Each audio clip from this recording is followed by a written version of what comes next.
déjà écouté. Et nous voulons recevoir la parole de Dieu avec beaucoup d'acclamation pendant que nous recevons notre frère. Bienvenue, Maté Kakouan, nous avons la parole de ce matin.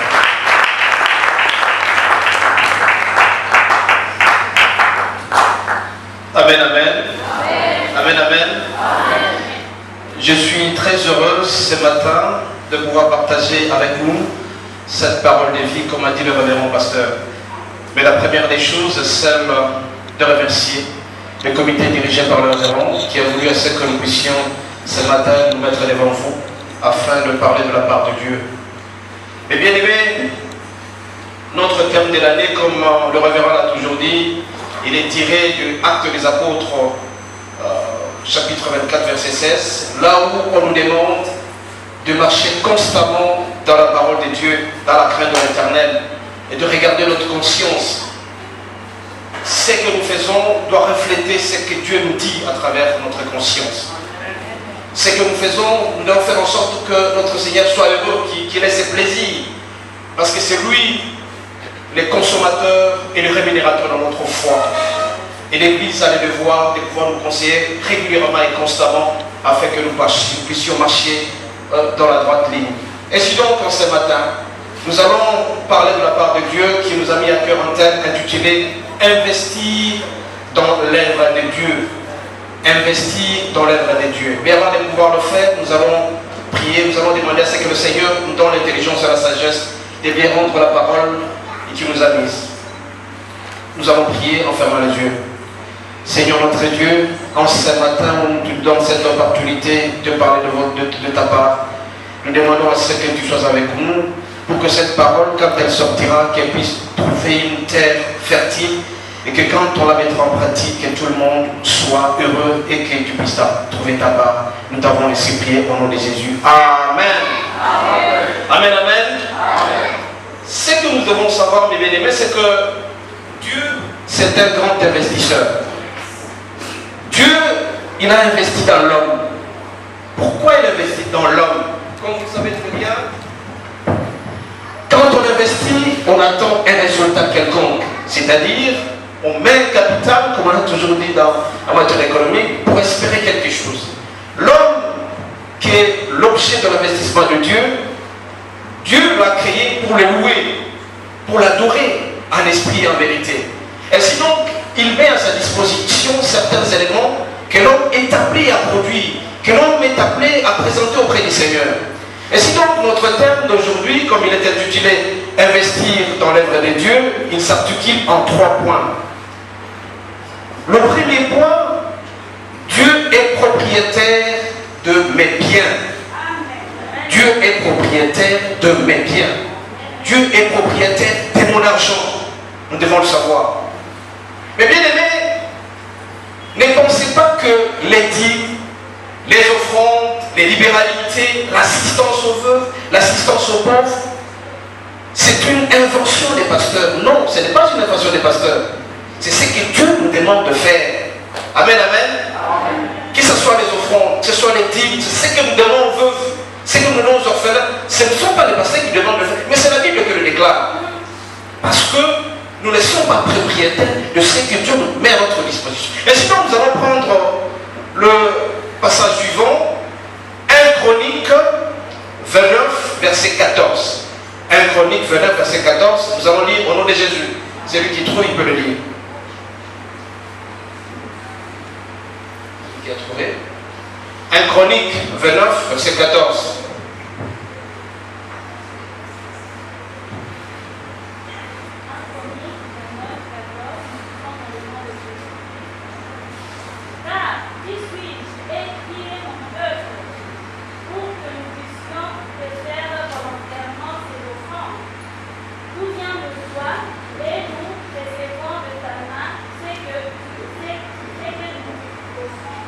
Amen, amen. Tout ce que nous avons, c'est le Seigneur qui nous met à notre disposition. Que ce soit l'argent, que ce soit les dîmes, les biens, les voitures, les maisons, c'est le Seigneur qui met à notre disposition. Alors on nous dit ici, qui suis-je? Parce que nous avons obtenu cette faveur de l'Éternel. nous sommes appelés, les bien-aimés, à mettre à la disposition du Seigneur ce qu'il a mis à notre disposition. C'est pourquoi il nous est dit, nous nous posons la question, qui suis-je? Qui sommes-nous? Parce que nous avons obtenu cette faveur, mes bien-aimés, nous sommes appelés à rendre ça auprès du Seigneur. C'est pourquoi il est dit que si vous recevez quelque chose, vous êtes appelés à mettre à la disposition du Seigneur. Et il y a un mystère caché derrière les offrandes, un mystère caché derrière les dîmes, un mystère caché derrière les assistances que nous faisons aux autres. C'est ce mystère-là que beaucoup de chrétiens ne veulent pas découvrir. C'est pourquoi ce matin, je lance un appel auprès de vous. Vous qui recevez quelque chose, ne manquez jamais à mettre à la disposition du Seigneur, parce que nous ne sommes que de simples gérants. Amen, amen. Nous ne sommes que de simples gérants. On vous donne 10 francs. Mais la première des choses, le premier réflexe, c'est de réfléchir. C'est lui qui m'a donné. Est-ce qu'il pourra quelque chose? Dès que j'ai 10 francs, la première des choses, où est la dîme du Seigneur? Les 1 franc, je mets à la disposition. Où sont les offrandes? S'il y a quelque chose, je mets à la disposition du Seigneur. Parce que je ne suis qu'un simple gérant. Puisque nous donnons au frère à mesure, nous gérons auprès du Seigneur, en contrepartie, le Seigneur fera en sorte qu'il soit très heureux. Parce que ce que nous avons là, c'est pour l'adorer, c'est pour les louer. Nous disons que nous ne sommes que de simples gérants. Puisque nous ne sommes que de simples gérants, nous devons rendre compte à tout moment à celui qui nous a mis à la disposition. Mais bien aimés, nous ne sommes que des gestionnaires. Je vous ai dit en introduction que le Seigneur est le consommateur de notre foi. Puisque nous avons la foi que le Seigneur nous a donné quelque chose et qu'à son tour nous lui remettons quelque chose, la rémunération sera au rendez-vous. Et notre rémunération, c'est quoi? C'est la santé. Ce sont les biens que nous avons de plus en plus. Parce que nous avons remis à ce que le Seigneur nous a donné. Amen, amen.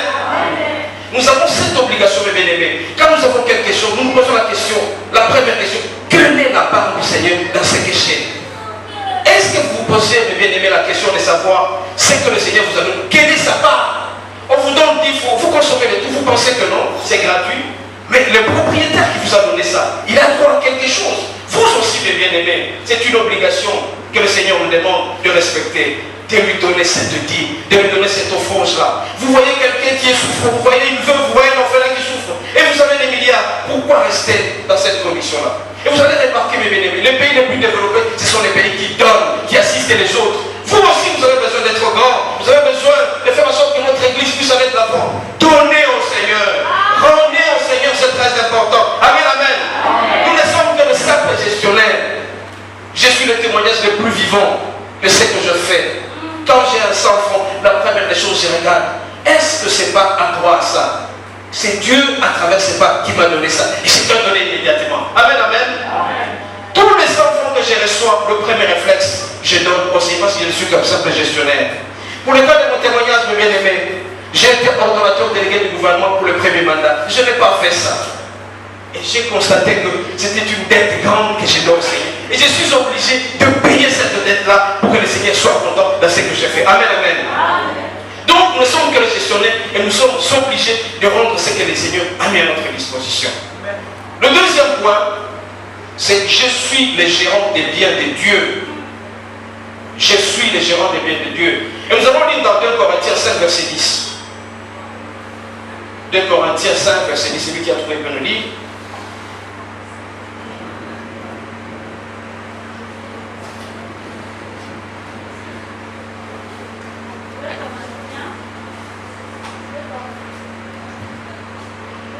De Corinthiens 5, 10, nous disons dans le nom de Jésus, car il nous faut tous comparaître devant le tribunal de Christ, afin que chacun reçoive selon le bien ou le mal qu'il aura fait, étant dans son corps. Amen. Amen, amen.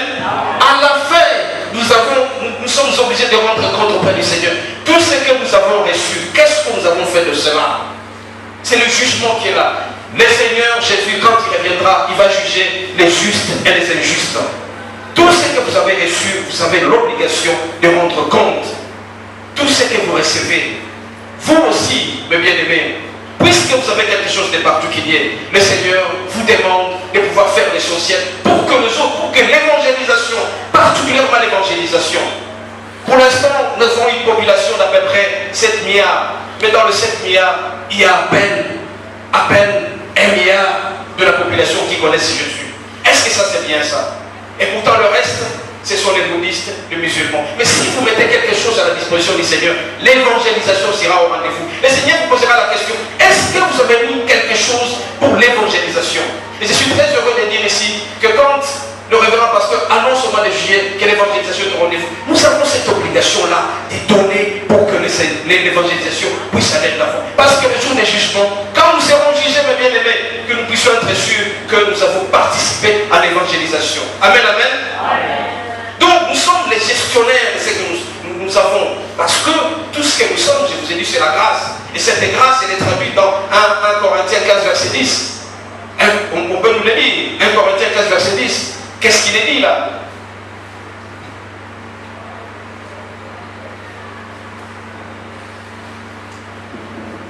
Corinthiens 15, verset 10.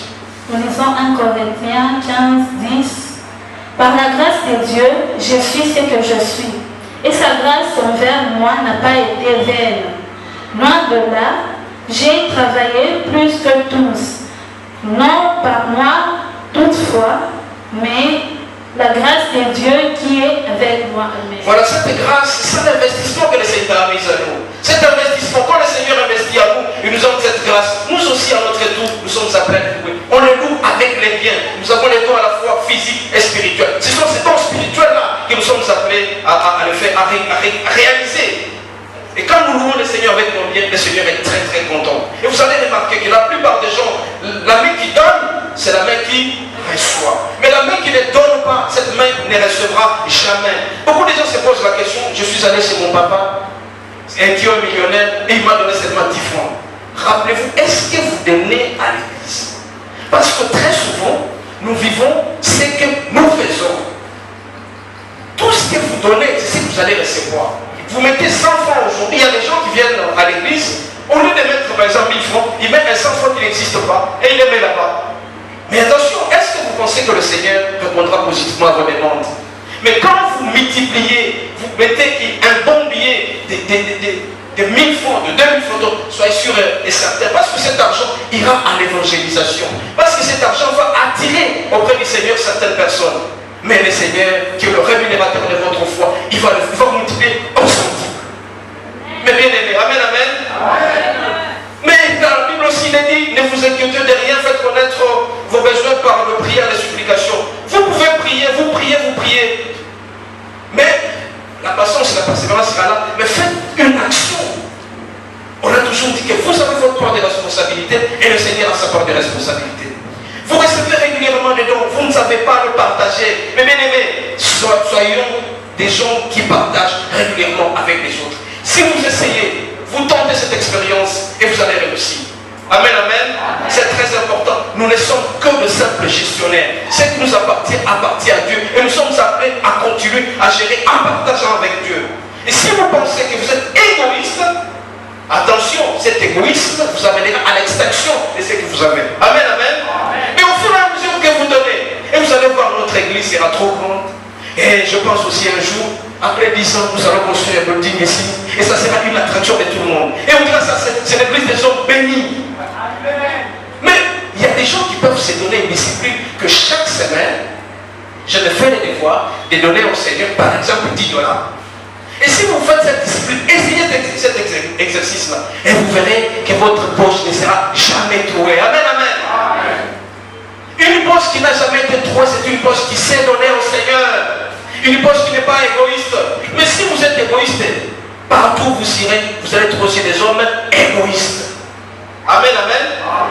On se pose la question, pourquoi mes affaires ne marchent pas? C'est parce que je suis égoïste. Mais si jamais je partageais ce que le Seigneur m'a donné, je suis qu'un simple gestionnaire, je suis qu'un simple gérant et je vais réussir. Amen, amen.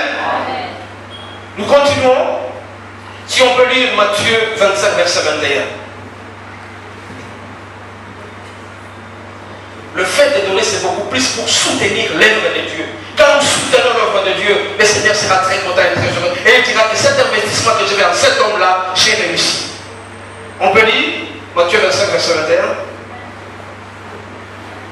25, verset 21, nous lisons dans le nom de Jésus. Son maître lui dit, c'est bien, bon et fidèle serviteur. Tu as été fidèle en peu de choses, Je te confierai beaucoup. Entre dans la joie de ton maître. Amen. Amen, amen. Et le pasteur vous a toujours expliqué ici chaque jour. Quand tu as été fidèle pour les petites choses, on te donne 10 000, tu sais donner au Seigneur les 1000, et tu sais donner tu sais assister les veuves, tu sais assister les orphelins et tout ça. Et tu verras que tu es fidèle à les petites choses et le Seigneur va continuer à multiplier des plus. Il y a des poches qui n'ont jamais été trouées, mais il y a des choses des poches qui sont constamment trouées. Amen, amen. Ce sont des poches qui ne savent pas donner au Seigneur. Mais quand vous donnez au Seigneur, donnez aussi à l'environnement et vous verrez que ça ira mieux. Mais bien aimé, assistez les veuves, assistez les orphelins, assistez ceux qui sont à l'hôpital et vous verrez dans quelle mesure le Seigneur sera avec vous.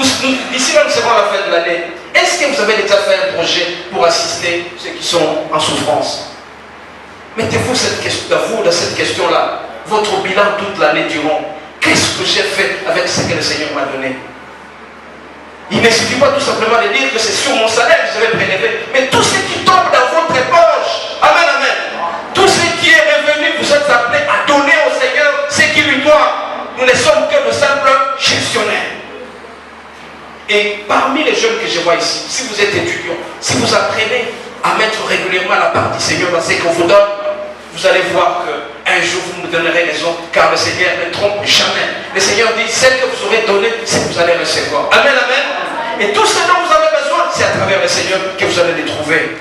Et donc, chacun recevra en fonction de ce qu'il a investi auprès du Seigneur, et ça sera intéressant. Amen, amen. Amen. Nous passons au troisième point, investir dans l'éternité. Nous lisons dans 1 Timothée 5, 1 Timothée 5, 18, 19. Nous lisons 1 Timothée 5, 18, 19 dans le nom de Jésus. Car l'Écriture dit, tu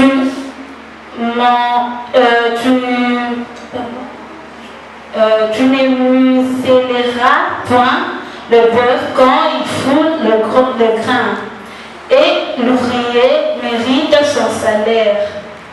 Ne reçois point d'accusation contre un ancien, si ce n'est sur la déposition de 2 ou 3 témoins. Amen. Amen, amen. Ça, nous sommes en train de parler de l'investissement maintenant pour l'éternité. Cet investissement, c'est à travers l'évangile. Je vais lancer juste un appel parce que très souvent les gens oublient l'évangile, qu'il faut participer à l'évangélisation. Quand vous participez à l'évangélisation en donnant ce que vous avez, en donnant vos biens, et vous verrez que le Seigneur vous assistera. Nous allons faire un bilan nous-mêmes.